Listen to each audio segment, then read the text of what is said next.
দর্শক, মানে বিদেশি কূটনীতিক সহ সবাইকে বুঝে গিয়েছে যে সামনে জামাত ইসলামী ক্ষমতায় আসতেছে। আমরা ইতিপূর্বে পূর্বে বিশেষ করে জাস্ট গত সপ্তাহে আমরা দেখেছি যে একের পর এক বিভিন্ন রাষ্ট্রদূতরা আসতেছেন বিভিন্ন দেশের। তারা জামাতের আমিরের সঙ্গে বৈঠক করেছেন, ইউরোপিয়ান ইউনিয়নের বিভিন্ন রাষ্ট্রদূতরা বৈঠক করেছেন, চীনের করেছেন, সিঙ্গাপুরের করেছেন, তারপরে ব্যবসায়ীরা বৈঠক করেছেন জামাতের আমিরের সঙ্গে। এবং এই বিষয়গুলো কিন্তু থেমে নেই। এবং আমি ভারতের বিভিন্ন সাংবাদিক মহলে আলোচনা করে জেনেছি যে ভারত আসলে বিএনপির প্রতি হতাশ। তারা এখন জামাতি ইসলাম ক্ষমতায় এলে কি প্রস্তুতি নেওয়া যাবে, বাংলাদেশের সঙ্গে সম্পর্ক কি হবে, এটা নিয়ে মোটামুটি ভারতও ভাবনা চিন্তা শুরু করে দিয়েছেন। যদিও ভারত খুবই চিন্তিত যে আসলে বিষয়গুলো নিয়ে কিভাবে ডিল করতে হবে। অলরেডি ভারত ভারতের যে বাংলাদেশে নিযুক্ত ভারতের সাবেক হাইকমিশনার হর্ষবর্ধন শ্রীংলা, যিনি এখন এমপি পদে আছেন রাষ্ট্রপতি মনোনীত লোকসভায়, তিনি বলেছেন যে জামাত হচ্ছে চিতাবাঘ। চিতাবাঘ কখনো তার গায়ের রংটা পরিবর্তন করতে পারে না, জামাত ইসলামও তাই। সুতরাং ভারত যে আসলে খুব একটা চিন্তায় আছে যে জামাত ক্ষমতা এলে সম্পর্ক কি হবে বাংলাদেশের সঙ্গে, এটা নিয়ে কোনো সন্দেহ নেই। এবং এটা আমি বিভিন্ন বুদ্ধিজীবী মহলে, ভারতের বিভিন্ন সাংবাদিক মহলে কথা বলে মোটামুটি আমি কনফার্ম। এবং আজকের আরেকটা খবর, সেটা হচ্ছে যে আপনাদেরকে ছবিটা দেখাই। সেটা হচ্ছে যে এই যে ছবিটা দেখেন, এখানে অনেক কূটনীতিকরা তারা বসে রয়েছেন। তারা জামাত ইসলামের আমির ডক্টর শফিকুর রহমানের যে বসুন্ধরার অফিস, সেখানে তারা কথা বলেছেন। এরা কারা, আমি একটু প্রথম আলো থেকে যদি আপনাদেরকে পড়ে শোনাই। সেখানে লেখা হচ্ছে যে জামাত ইসলামী যদি আগামীতে রাষ্ট্র দায়িত্ব পায় তাহলে মূল এজেন্ডা ঠিক কি হবে। আজ রোববার দ্বিপাক্ষিক এক বৈঠকে জামাতের আমিরের কাছে জানতে চেয়েছেন ঢাকা সফররত ইউরোপিয়ান ইউনিয়নের নির্বাচন পর্যবেক্ষক মিশনের উচ্চ পর্যায়ের একটি প্রতিনিধি দল। তার মানে ইউরোপিয়ান ইউনিয়নের নির্বাচন পর্যবেক্ষণ মিশনের উচ্চ পর্যায়ের একটি প্রতিনিধি দল। কি হচ্ছে তাদের এজেন্ডা? এজেন্ডা হচ্ছে যে যদি আগামীতে জামাত ইসলাম ক্ষমতায় যায় তাহলে তাদের মূল এজেন্ডা কি হবে।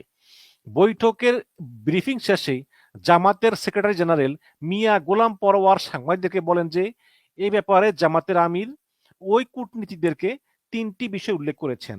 এক হচ্ছে দেশের শিক্ষা ব্যবস্থাকে নৈতিকতা, উৎপাদনমুখী, কারিগরি দক্ষতা, বৈষয়িক এবং মানবিক, এই সব দিক থেকে যাতে নাগরিকেরা যোগ্য হতে পারে সেই ধরনের শিক্ষা ব্যবস্থা গ্রহণ করা হবে। আর ২ নম্বর হচ্ছে সমাজের সর্বস্তরে দুর্নীতি চেপে বসেছে, একদম চেপে বসেছে। জামাত ইসলামী দায়িত্ব পেলে দুর্নীতি মুক্ত সমাজ গড়ে তোলা হবে। আর তৃতীয়ত হচ্ছে সামাজিক ন্যায় বিচার, সোশ্যাল জাস্টিস প্রতিষ্ঠা করা হবে। এই প্রসঙ্গে ইউরোপিয়ান ইউনিয়ন প্রতিনিধি দলকে জামাত আমির আরো বলেন যে বিগত ১.৫ যুগে গণতন্ত্র দমন, গুম খুন, বিরোধীদের উপরে দমন পীড়ন, বিশেষ করে জামাত ইসলামের সাংবিধানিক এবং গণতান্ত্রিক অধিকার প্রয়োগ করতে দেওয়া হয়নি হাসিনার আমলে। তিনি বলেন জামাত ইসলামী ফেব্রুয়ারি জাতীয় নির্বাচনে অংশগ্রহণ করতে প্রস্তুত, তবে শর্ত হচ্ছে জুলাই সনদের আইনি ভিত্তি প্রদান করে সে আলোকে নির্বাচনটা অবশ্যই অবাধ, সুষ্ঠু এবং গ্রহণযোগ্য হতে হবে। যাই হোক, তিনি পিআর এর কথা বলেন নাই। উচ্চ পর্যায়ের ইইউ প্রতিনিধি দলটি দুপুরে জামাতের আমির শফিকুর রহমানের সঙ্গে তার বসুন্ধরার কার্যালয়ে সৌজন্য সাক্ষাৎ করেন। এর আগে সকালেই বাংলাদেশে নিযুক্ত স্পেনের রাষ্ট্রদূত গ্যাব্রিয়েল সিন্তিয়াগো ওচোয়া ডি চিনকেরেও জামাতের আমিরের সঙ্গে সৌজন্য সাক্ষাৎ করেন। দেখেন আপনি। তো এখানে জামাতের সেক্রেটারি জেনারেল আরো বলেন যে ইইউ প্রতিনিধি দল জানিয়েছে যে আসন্ন সংসদ নির্বাচন ঘিরে রাজনৈতিক দল ও অংশীজনের সঙ্গে মত বিনিময়ই তার সফরের মূল উদ্দেশ্য।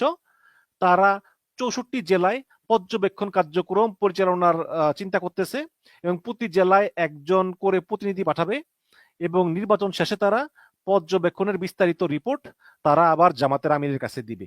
কেন তারা জামাতের আমিরের কাছে দিবে, হয়তো বিএনপির কাছেও দিবে, আমি জানি না। বাট জামাতের আমিরকে যে সবাই খুব গুরুত্ব দেওয়া শুরু করেছে এতে কোনো সন্দেহ নাই। আপনারা দেখেন যে এই বৈঠকে টিম লিডার ছিলেন electoral and political expert Mette Bakken, legal expert Manuel Wally, deputy head of delegation to European Union delegation to Bangladesh Baiba Zarina, তারা উপস্থিত ছিলেন। তো এখন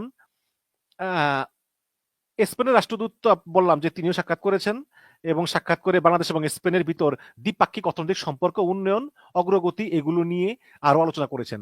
এবং শুধু কি তাই, এই বাংলাদেশ নিয়ে কিন্তু একটা নয়া সমীকরণ শুরু হতে যাচ্ছে। এই বাংলাদেশ নিয়ে বিদেশিদের অত্যন্ত আগ্রহ, বিশেষ করে পশ্চিমাদের খুবই আগ্রহ লক্ষ্য করা যাচ্ছে। নয়া দিগন্ত একটা খবর দিয়েছে, খবরের শিরোনাম করেছে যে নয়া বাকে বিদেশ সম্পর্ক।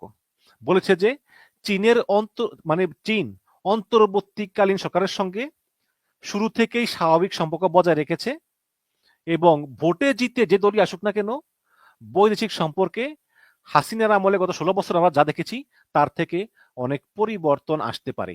এবং এই রিপোর্টের অনেক বড় রিপোর্ট, বা এই রিপোর্টের মূল কথা হচ্ছে যে যুক্তরাজ্য, জার্মানি, ফ্রান্স, অস্ট্রেলিয়া, চীন, পাকিস্তানের বেশ কয়েকজন কূটনীতিক তারা বলেন যে গত 16 বছর বাংলাদেশে অনেকটা এক পেশে বৈদেশিক সম্পর্ক চালিয়ে গিয়েছে।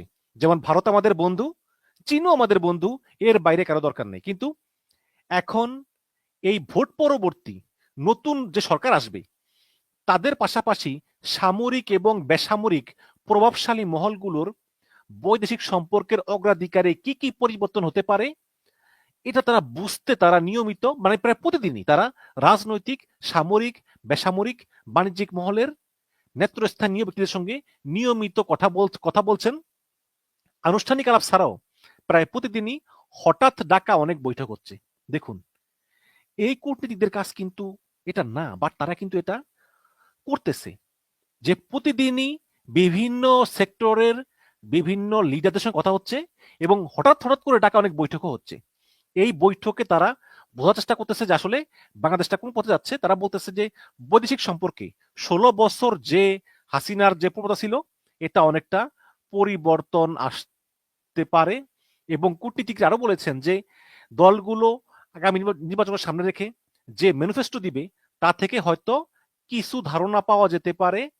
আর নির্বাচনের পর নতুন সরকারে পররাষ্ট্রমন্ত্রী কে হবেন, পররাষ্ট্র সচিব কে হবেন, এরকম গুরুত্বপূর্ণ মিশনগুলোয় রাষ্ট্রদূত পদে পরিবর্তন আনা হবে কিনা ইত্যাদি ইঙ্গিতেই মিলবে যে বৈদেশিক সম্পর্ক আসলে কোন পথে যাবে।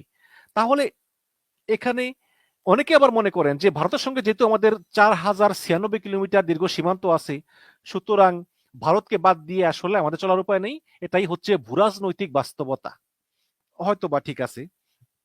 তবে অনেকে আবার মনে করেন যে অনেক কূটনীতিক যে নতুন সরকারের জন্য অপেক্ষা ভারতের দিক থেকে কোনো ভালো কৌশল না। যেমন ভারত এখন মনে করতেছে যে ইউনূসের সঙ্গে আমাদের সম্পর্ক দরকার নাই, নির্বাচনের পরে আমরা সম্পর্ক স্থাপন করবো, কিন্তু এটা আসলে ভারতের জন্য অনেক ক্ষতি হচ্ছে, কিন্তু এই ক্ষতিটা মেনেও ভারত আসলে এটা করতেছে।